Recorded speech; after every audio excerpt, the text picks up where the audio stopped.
hopefully you remember from last time that we were, I'm gonna take this off here. And we were in Egypt, up the Nile River, a place called Luxor, which was the ancient capital for at least for a while of the Egyptians when they got kicked out of the lower Nile. And we saw places like the Temple of Karnak, the brick making. You didn't get to see the Valley of the Kings, but we were there. Deir al-Medina, the city, the workers camp, Temple of Hathor, places like that. And then we flew from Luxor to the very tip, the southern tip of the Sinai Peninsula right there. And so when you're looking out here into the Red Sea, and way in the background, you're kind of looking toward the southeast right here. So this is Saudi Arabia over here. Oh, really? Yeah, so, what happened? What did I just do? You need the line out. That's what we're We're searching all sources. there. Oh, here. I think this just hadn't been touched in. Oh, okay, My all right. computer was- Okay, so anyway, this is a place called, it's a resort town called Sharm el Sheikh, and we had kind of a half a day to do whatever we want. So Sarah and I decided we'd grab some snorkels, and it was a pretty neat resort area, and go out to this long dock, and there's a buoyed off area where you can snorkel. There was a reef there, and then a steep drop off that just kind of went down and down and down into the abyss. Which we didn't go down into, obviously. But it was just kind of a fun day. We got to get sunburned, that kind of thing. So then from there, we drove north up into the southern Sinai, in the mountainous area of the southern Sinai, where a lot of the proposed, so there must be about 10 different proposed mountains for Mount Sinai. And so that's where we went from there. And, that's kind of what it looks like from the road. That's kind of what it's kind of slow to react. Yeah. So, Anyway, you so see just a it. quick question, that peninsula then is not necessarily just flat, it's No, mountains, it's real Way up rugged. in the north it is, up near Gaza and across Right. that northern area, it's pretty flat. But the southern tip Southern is is very rugged, and you can see it's not a real pretty place unless you particularly really like dirt and rocks. But this is the southern Sinai. There's several words in Hebrew for wilderness, and this one, the most severe one is Yeshimon wilderness. That's what this is. This is so severe that you just can't live out in it. If you go out in it and you don't have help, you're probably going to be dead, right? So. And again, just like a lot of places in the main part of Egypt, there's just not a lot of rain here. Maybe as much as a half an inch. Not much grows here. And from there, we ended up in a kind of a broad valley, and there was a parking, kind of a little oasis here with a parking area. There's actually a small hotel. I don't remember what all else was there, but that was kind of our get-off place.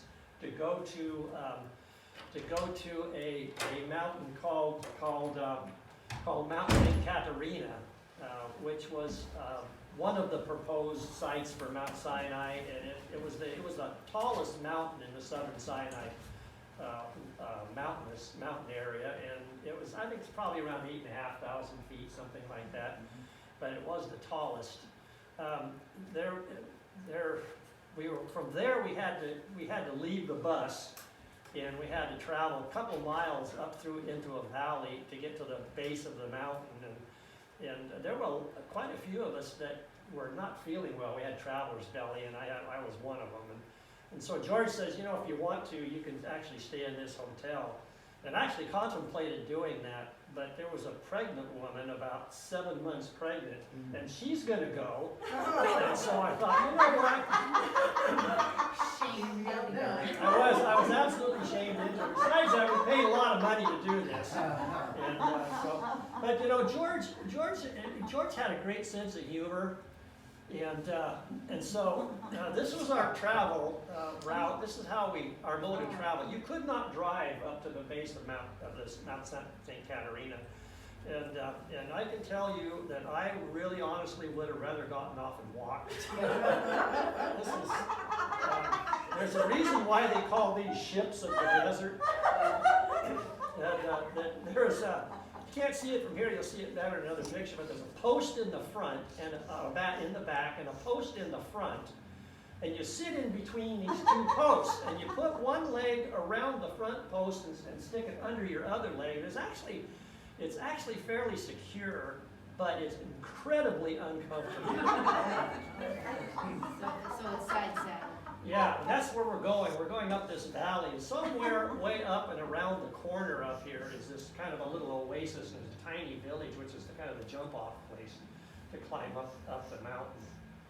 You can see there's just not a lot of vegetation. It's pretty dry, so up we went. And you can't really see it very well in this picture, but Sarah is smiling and I'm not. Wow. There's a reason for that. There is a reason, yeah, there's a reason, but now I'm smiling. Because you're not I on have to it. tell you, a camel is a thoroughly obnoxious creature, and they stink, and they'll bite at you, but I guess for the desert that's I guess the perfect animal. So anyway, from here, that's where we're going. Wow. You can see this is the trail here, and that is what Sarah would call a false top. This fools you into thinking you're almost there, then you're not. There's more mountain behind that. So how long did it take to get up? What did it take us? About 4 hours, something like that, or Probably about 4 hours of walking. Yeah. Well, yeah, it was a ways. Yeah, It wasn't the worst hike that we did. no, it wasn't. But I can tell you for sure that it was absolutely not one step of downhill. It was long. Yeah. Is So. this what we need to expect for Israel?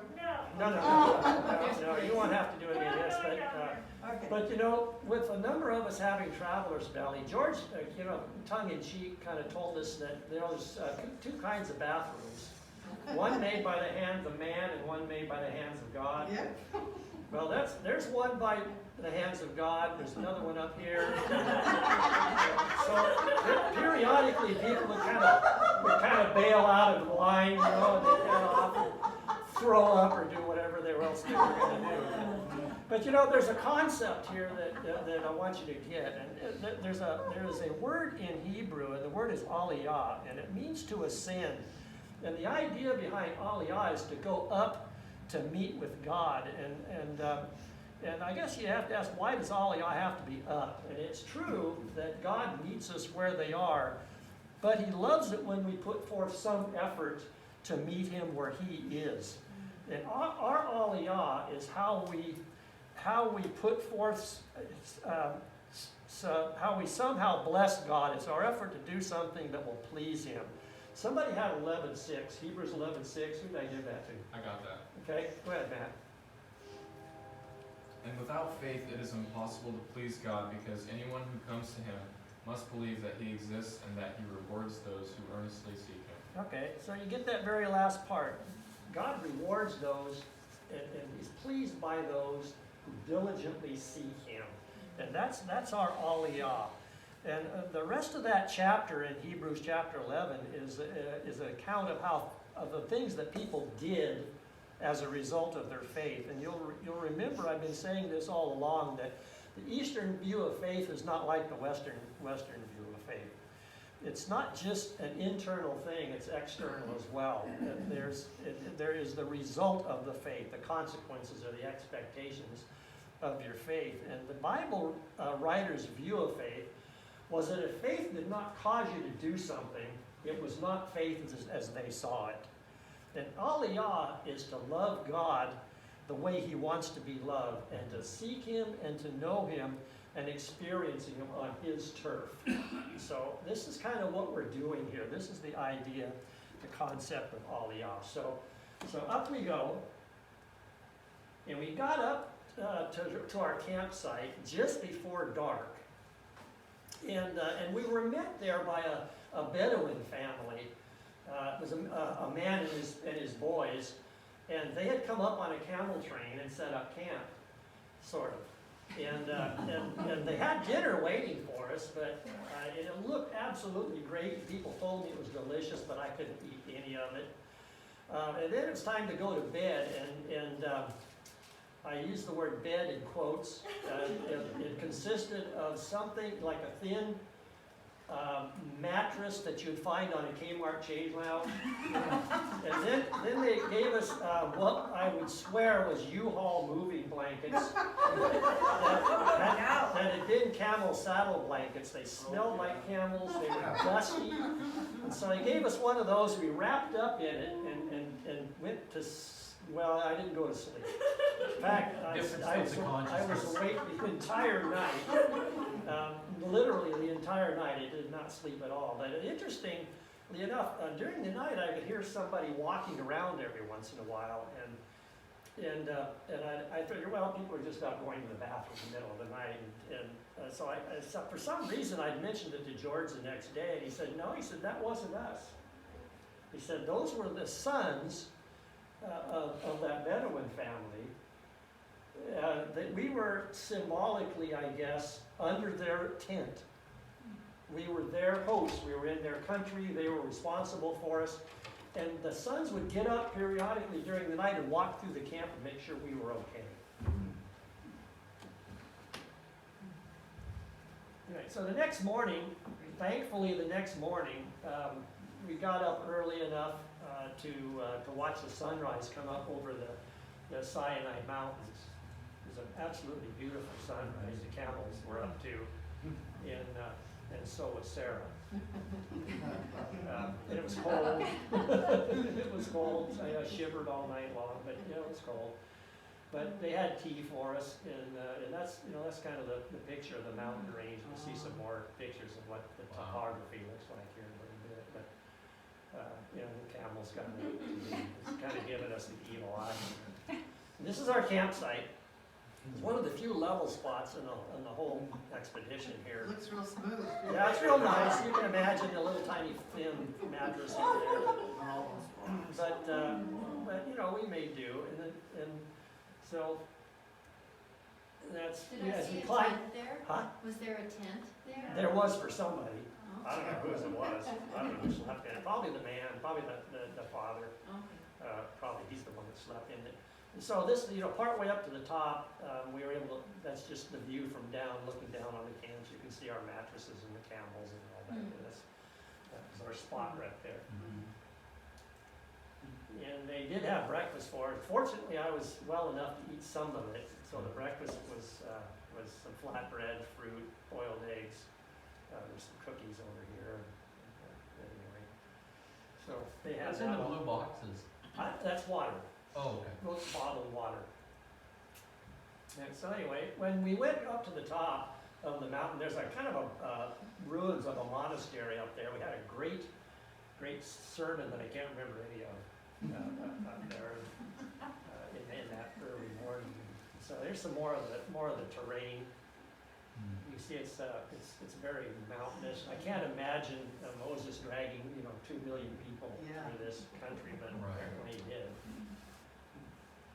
And their shoes not wearing out. Eventually we had to go down. But I can tell you that the trip down was a lot easier than the trip up.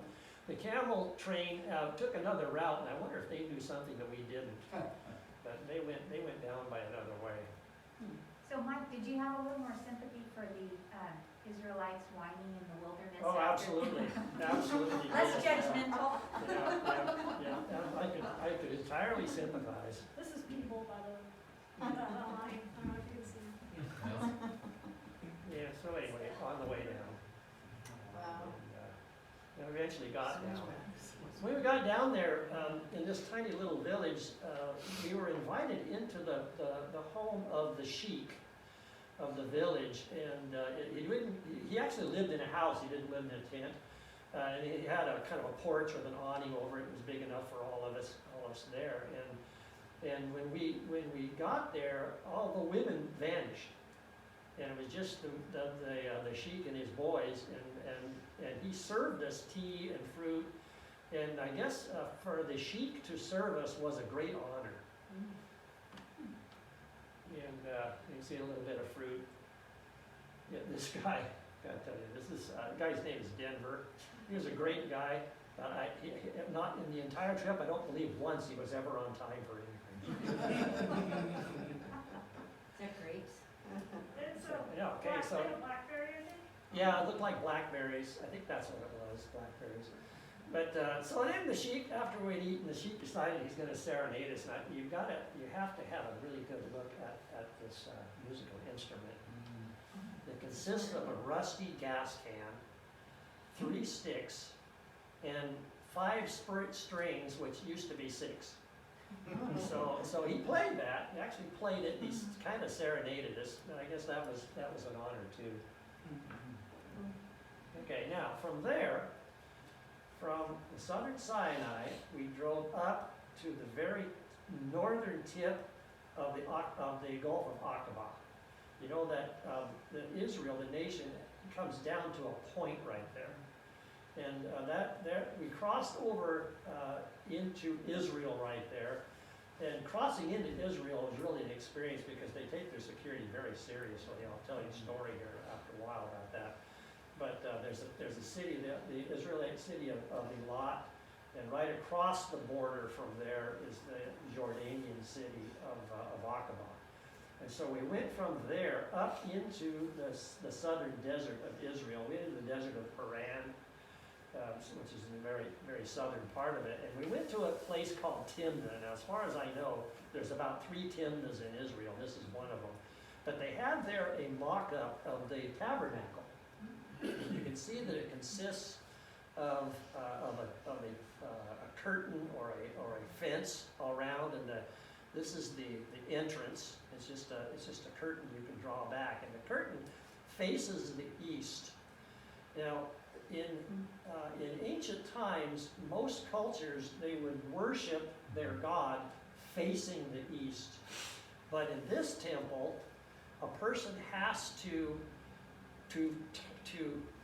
turn their back on the east to get into the temple, symbolically turning your back and choosing one god over another.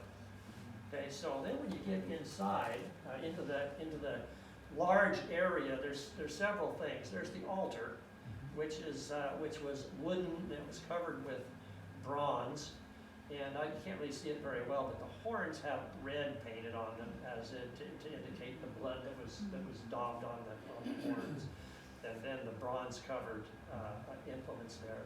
And there was a ramp so that the priests could go up the ramp to do their thing in the altar without showing their backside. Think, plumber on steroids. And then there was also the bronze laver there. Get to where I am here.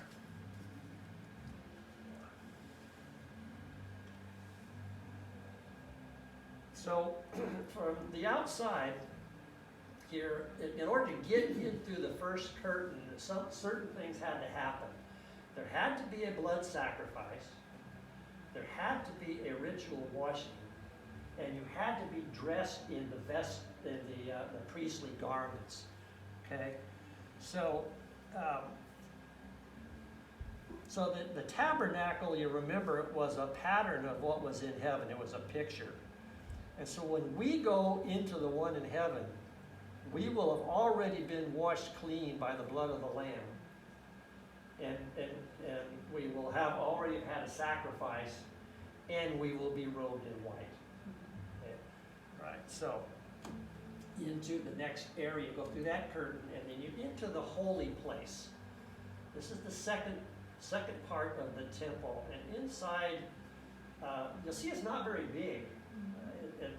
And inside there's several things. There's the menorah. You can't, you're looking at it from the side, but it's the candelabra that represents an olive tree, which is symbolic of the nation of Israel. Then over here you'll see the table of showbread, and with the flatbread on the table, and the word for that is shulchan, which is actually it's a compound word made up up of the word for place and grace. And so when you go to that table, you are going to the place of grace. And that's kind of a little bit of a shadow of our communion that we do. And then you also have the altar of incense here. And the idea there is that it creates an odor, creates a pleasant smell to God, so that when you go through the veil into the Holy of Holies, you smell good. Okay? You don't bring your stink into the Holy of Holies. And I have to tell you, as we kind of just kind of flowed through here, and when it was my turn to go in here, even though I knew this was a makkah, I remembered what priests had to go through in order to be able to pass in here. And if they didn't do it right, bad things happened to them. And so this was really kind of spooky to go in here, but you know, everybody else did, so I did too. And inside there, this was all that was in there. Inside the Holy of Holies, there was the ark, which was a wood box that was covered in gold. And on top of it, there were two, what somebody thinks was a cherubim. And I can tell you, those are not cherubim. Cherubim are actually very fierce creatures. They're guardians. They're winged creatures that are part animal, and they're quite fierce. And that's not a cherubim. But anyway, and inside the ark, there's the three objects. There's the tablets, the budded rod of Aaron, and somebody's idea of what manna looked like. And somebody maybe can remember this better than I do, but I'm not sure that all three of those went in the ark. It seemed to me like some of it actually was set outside the ark and set up beside it. So I don't remember which parts weren't. Aaron's rod was set out beside it. Aaron's rod was? Yeah, at least initially. I don't know if it was ever put into it, but initially when God told them, he told him to set it outside beside it as a message, a reminder for them. Okay, good. All right, so back one. You know, on top of the ark here is the mercy seat. And that's the place where God chose to dwell. And it's the place where heaven and earth came together. It's where they met. They intersected there. And symbolically, it represents us building and making space to God to dwell in our lives, making room for God. And if you remember last week in 1 Corinthians chapter 6, we are now the Holy of Holies, where God, the Holy Spirit, chooses to dwell. And the question we have to ask ourselves is, how much room are we making for God in our lives? All right, so we went from Timnah. As we drove out of Timnah, we went a ways out into the desert, and George just had the bus stop, and he got out and said, "Come along, follow me." And he took off, and we had no idea where he was going. And it was very, very hot that day. But he told us he stopped, and then he would say, "Okay, I want you to take all your packs off and put them on the ground, and get in your family groups." He said, "Get in your family groups," and that was a group of a half a dozen to 8 people who were kind of accountable for each other, so that when you get on the bus, somebody didn't get left behind. They probably learned that from experience. But anyway, so George would talk to us for a while, and he would say, "Okay, put your packs back on. Every snap, every buckle, put them on and let's go." And he'd take off, and he would go a little ways more. And this particular time when we stopped, he was talking about copper mining, which the Egyptians did up into this area. They used slaves, particularly to smelt the copper. And you can imagine smelting copper and heat like this, but they did.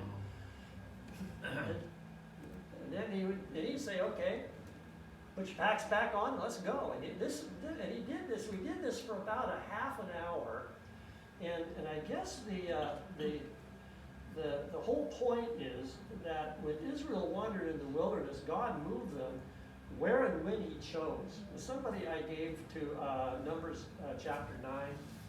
Yep.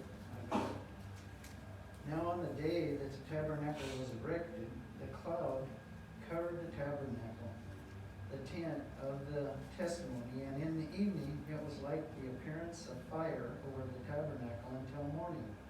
So it was continuously, the cloud would cover it by day, and the appearance of fire by night. And whenever the cloud was lifted from over the tent, afterward the sons of Israel would then set out, and in the place where the cloud settled down, there the sons of Israel would camp. And at the command of the Lord, the sons of Israel would set out, and at the command of the Lord, they would camp. As long as the cloud settled over the tabernacle, they remained camped. Even when the cloud lingered over the tabernacle for many days, the sons of Israel would keep the Lord's charge and not set out. If sometimes the cloud remained a few days over the tabernacle, according to the command of the Lord, they remained camped. Then, accordingly to the command of the Lord, they set out. If sometimes the cloud remained from evening until morning, when the cloud was lifted in the morning, they would move out, or if it remained in the daytime and at night, whenever the cloud was lifted, they would set out. Whether it was 2 days, or a month, or a year, that the cloud lingered over the tabernacle, staying above it, the sons of Israel remained camped and did not set out. But when it was lifted, they did set out. At the command of the Lord they camped, and at the command of the Lord they set out. They kept the Lord's charge according to the command of the Lord through Moses. Now, is anybody worn out just listening to that? Sometimes they'd stay for a day, sometimes for a long time, and they'd have to make and break an entire camp of 2 million people, including the tabernacle. And they never knew where they were going or how long they'd be there. They just followed the fire of the cloud. They just followed. And I guess God uses wilderness experiences to teach us to trust Him and to shape us to be His message, and to get it into our bones so we can share it and live it. Okay, So that's part of the experience of when he would just stop and say, okay, everybody out. Yep. Take off all your stuff. They- Let's do this. Yep. Get your stuff back on. Let's go on. Let's go. And sometimes he'd talk for a few minutes. Sometimes he'd talk longer. Sometimes he'd walk a short distance. Sometimes he'd go a long ways. And now you're experiencing And exactly we're what it was like that for was the Israel. whole idea behind this. This was a moving drill. Wow. And we just did that because this is really a micro example of what the But you get the flavor, experienced. though. Yeah. And he just wandered to some place that seemed like, why are we going this direction? Like there was no benefit to going that way, and then after we'd stop, then he'd go a different, and we were like, where are we going? What is the point of this? Yeah. It looks like it might have been pretty difficult for the Israelites to find a place to camp large enough to hold the tabernacle and 2 million people. Yeah, you would think so. You would think so. Yeah. So somebody has Deuteronomy chapter 8. Yes.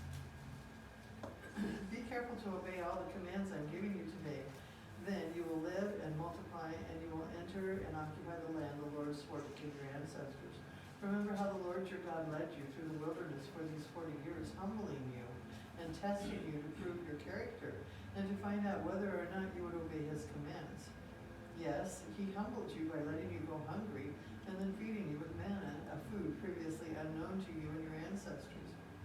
He did it to teach you that people do not live by bread alone. Rather, we live by every word that comes from the mouth of the Lord.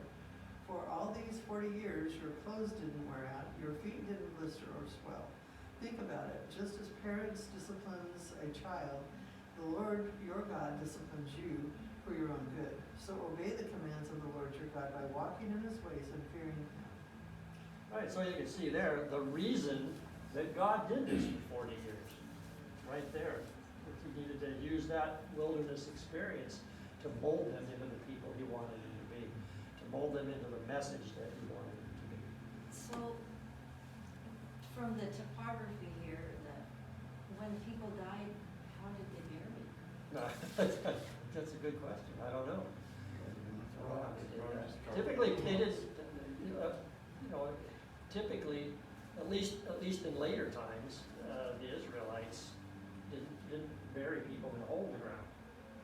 They put them in caves, carved out of the rock, and they would only be in that for a year or two, like that, and then they would gather up their bones and put them in a box. So, You wonder if in part that wasn't to make room for the next dead body to fit in Yeah, the could- cave and to could very well be, yeah. decompose. Yeah. Okay, so on the way to where we're going next, we passed by this temple, and Sarah reminded me, this is another temple of the goddess Hathor, and it's up into Israel, and it's so it just shows you the influence that the Egyptians had in that part of the world. Okay, so now we are about, if that's the Dead Sea, we're just south of the Dead Sea, right in this area right here. So we had to cross the border back into to Jordan here, and this is the entrance to the ancient city of Petra. And Petra was the capital of a group of people called the Nabateans, and they were a nomadic tribe that settled in that area. And they settled there, and actually that was the traditional home of the Edomites, and they got kicked out of there. They went up farther west and a little ways north. And the Nabateans controlled some very important trade routes in that area. They became very influential and quite wealthy for a while. And this was their capital. This is the traditional entrance. Now, if you ever saw the third movie of the Indiana Jones, The Last Crusade, you're probably familiar with this. Last Crusade was the second one. Was it? It was the second one. Okay. Sorry, I'm a movie enthusiast. But one Okay. of those, It was the second one. Was it? All right. So anyway, they went into here, and this is kind of the tourist entrance there. There were other entrances into the city. I don't recognize the scene. What scene? Well, you probably will in a minute. Oh, Anyway, this is. I think I already read it. No. Yeah. So this is what it I looks can't like. remember what it's called. Is Is it this- that temple? Natural rock they haven't, Yeah, I don't think they carved this, but there was one thing they did carve. You see this? This is the remnants of a water system. So if it ever rained, they were able to channel the water around and they would collect it. It's kind of eroded away now, but that's what that is. So now you're about to step into, come out of this gorge here, and you're about to step into a site that you'll recognize here, Chris. Yeah. Yeah, All made out of I got- sandstone. We got it in the wrong order.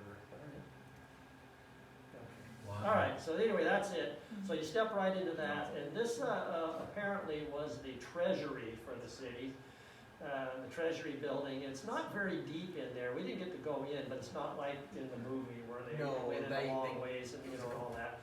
But the thing that's interesting about this is this facade is carved out of the solid cliff. Wow. So there's a whole lot of hammering and chiseling going on here. You can see a little bit more of some of the detail here. The detail carved here, and all of this, these little bitty, I don't know what they are, but they're all perfect. They're absolutely perfect in the straight line and all that. So somebody was really good at it. yeah. Well, one thing is that's also one of the seven wonders of the world. Yeah, Petra is, yeah. You're right. All right, so from there, we're still in Petra here, and we climbed up a kind of a switchback steps. We got way up on top, and this is what was called a high place. And this is the place where the Nabateans would come to do their sacrifices and do their worshiping. And these are altars.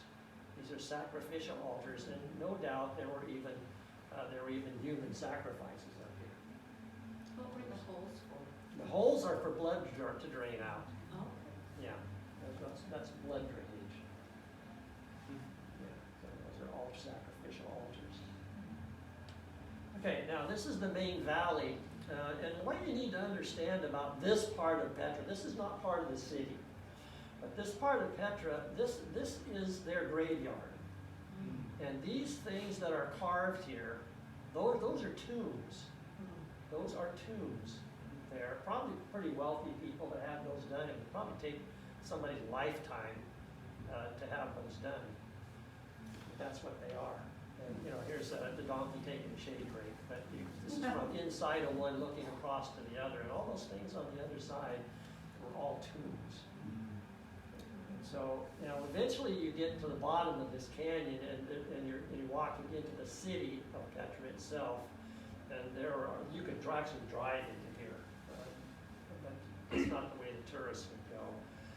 And so we got down to the bottom, and then we had to get all the way back out again. And here you go again, George, with his sense of humor.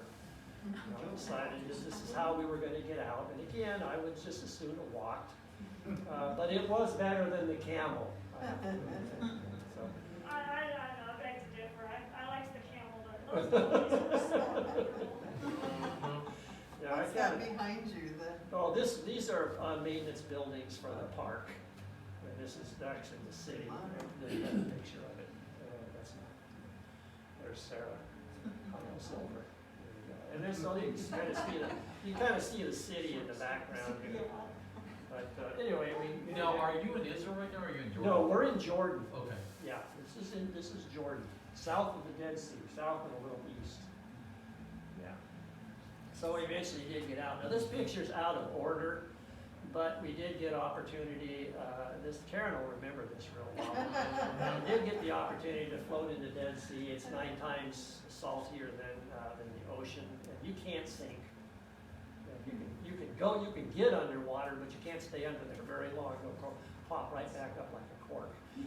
And you don't want to drink this because drinking it can be fatal. It'll make you very sick. If you drink very much of it at all, it can kill you. So anyway, that's kind of out of Is order. there bacteria in there? I would think so. I don't know. I can't imagine. There is life in there. There's brine shrimp, and I don't know what all else is in there. But yeah, it's not really dead. Yeah, it's could probably be more appropriately called a salt sea, which it is. All right, so now we're headed up the east side of the Dead Sea, and we're still in Jordan. And this is it's kind of a fuzzy picture. I don't know if I can get that better.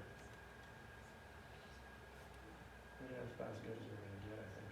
But anyway, that's a herd of sheep, and I just wanted you to see herd of sheep and Bedouin tents and city.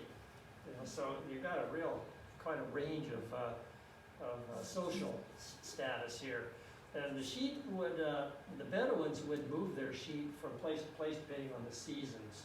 And this was a cultivated, probably a grain field, and it's after the harvest, and so the sheep would move on. They'd eat the stubble and fertilize the field at the same time. So it's kind of a symbiotic relationship there. Here's a different Bedouin tents, probably different family groups here. And they didn't move by camel anymore; they moved by truck. But these tents didn't have to be waterproof because it hardly ever rained. It was mostly for sun and wind. You know, this is the cultivated field. Look more like they're growing rocks. Yeah. Rock garden. There were better places to grow wheat than this, but this is the Moab Plateau up above the east side of the Dead Sea. You know, that brought to mind when we were reading that, they talked about the grain offerings, and I wondered where they got the grain. Oh, yeah. Yeah, well, here you are. There's some good rain for you. So anyway, that's what the soil looked like. Didn't look like the best soil in the world, but they apparently could grow wheat there. Now you heard about, you read the admonishment in the law to not ever, never means never move somebody's boundary stone. Well, that's what that is. That's a property boundary stone. And you got some more of them out there to kind of delineate one person's property from another. Yeah, I'm just going to go through this real quick. We passed by another flock of sheep, and George had the bus stop, and he jumped out and he took the Jordanian police escort that we had on the bus, and it was a tourist police escort, and he took him over and he talked to the shepherd here. The shepherd was an old guy, and we don't know exactly what George told him, but apparently what he's asked him to do was to go a ways from the sheep and then call them. And so anyway, this is the understudy. This is the son actually, and he was leading this donkey, and the donkey was kind of a sheep leader. You know, wherever the donkey went, the sheep would go. But that's probably his son, and the lead shepherds would have understudies, so if he ever came to the point where he either died or was physically unable to be a shepherd, he would have somebody to lead the sheep whose voice they would recognize and respond to.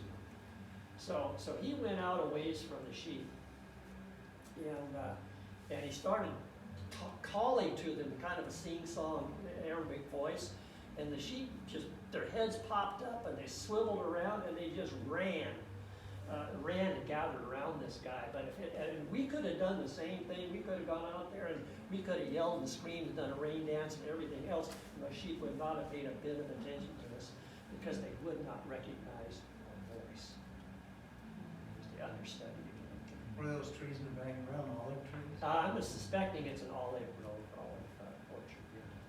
That would be my guess. So anyway, that's our police escort. Now he was there.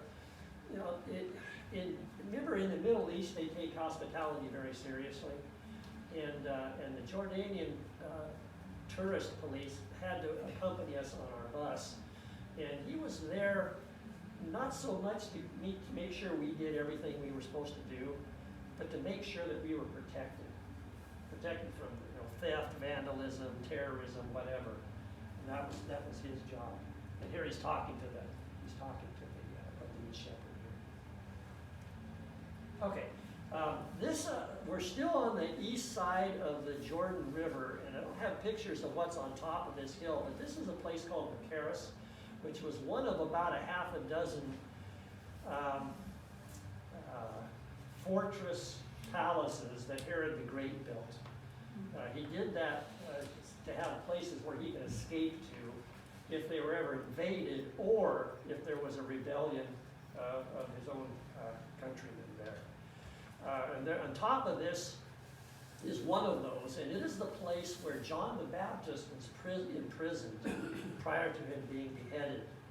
And the ruins are still there, and they would have been the ruins where Herodias' daughter did her dance and all of that, and then John was eventually beheaded. And one thing I wanted to show you by looking at the side of this hill were these paths, these trails.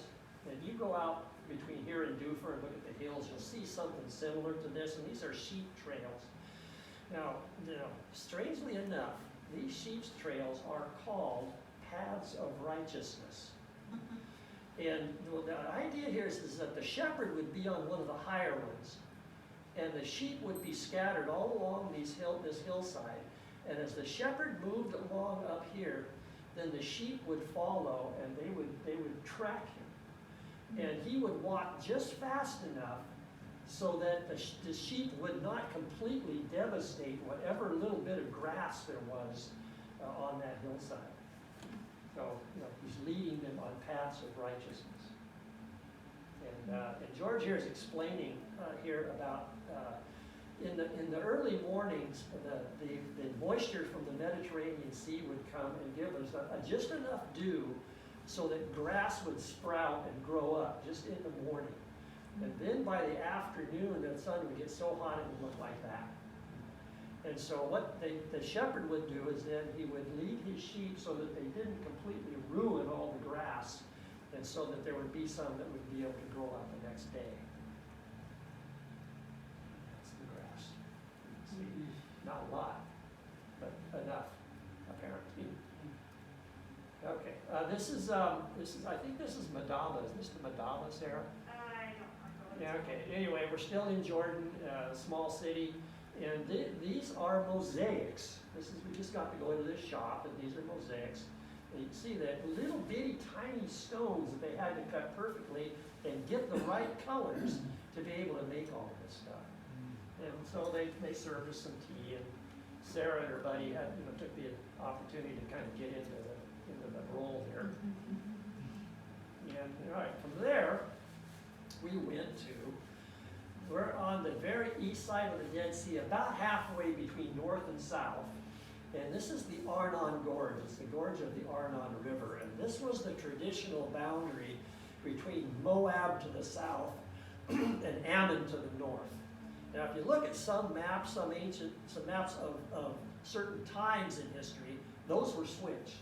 Sometimes Moab is depicted in the north, and sometimes it's depicted in the south. So, but primarily Moab south, Ammon north, and this is the boundary.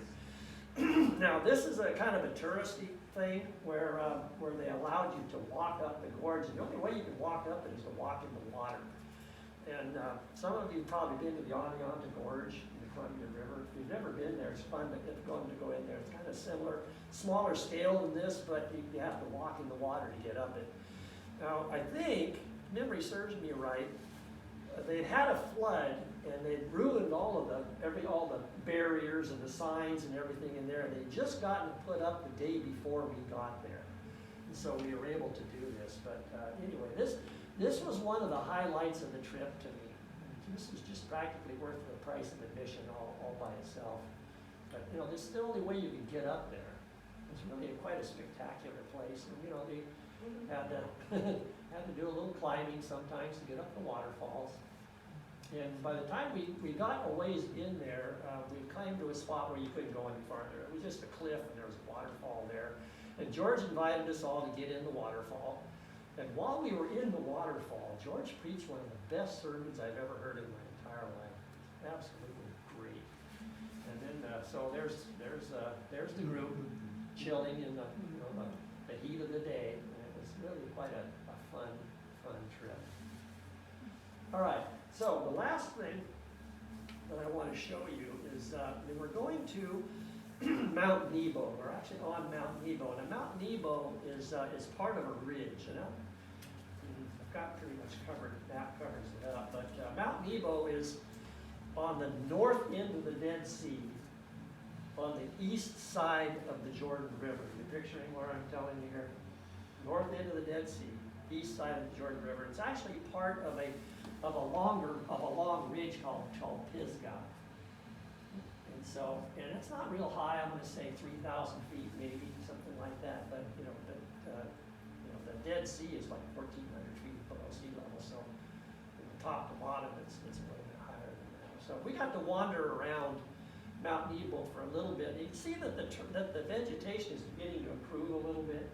This is still wilderness. It's considered wilderness, but it's a different name for wilderness. This is probably, Sarah, Midbar Wilderness. Yeah, I'd have to go back and look at each of the names. Yeah, I think this is Midbar, and this is mostly like what, where King David would have shepherded his sheep in an area like this. This would be an area, if you go right on the other side of the Jordan River, into the Bethlehem area, and that you'll see it's very similar to this right here.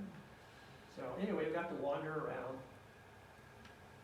and I'm just going to see what the vegetation is like here.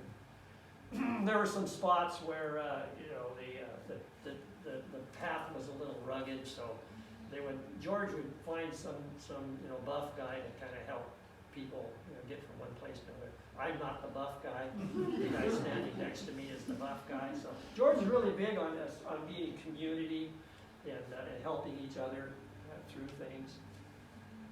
And just some of the path. You see kind of what the area looks like.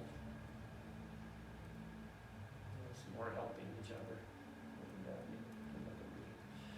But anyway, what I want to show you here in this picture, we're pretty close to the top here, and down in the bottom here is what's called the Plains of Moab. And this is the area where the Israelites camped prior to crossing the Jordan River to attack Jericho. Jericho would have been right about in here, just up a ways from the bottom. So are you looking west here? You're looking west, yeah. This is the sunset. You're looking west, and so what you're looking at, the Jordan River is right in the bottom of this somewhere. You really can't see it, but north is that way, back toward the Sea of Galilee, and this is south, and right out of the picture is the north end of the Dead Sea. And so what you're looking at across here is the Jordanian, Judean wilderness, and then just over that would be the mountains of Judea, and probably from the Jordan River to Jerusalem is only about 15 miles by air. Okay, so you're not all that far, but so like I said, this is the plains where the Israelites camped for the last time before they crossed over and attacked Jericho. But the speculation is that the Jordan would have been in flood stage at the time, so the inhabitants of Jericho would have seen this as protection from Baal, but we know that protection failed them. But Moses walked up this big hill at the age of 120, and it was his last hike, it was his last aliyah, and it was his last earthly view. And looking across this valley to the land that God would not let him enter, and God had Moses ended his life there, and he buried Moses himself, his faithful servant.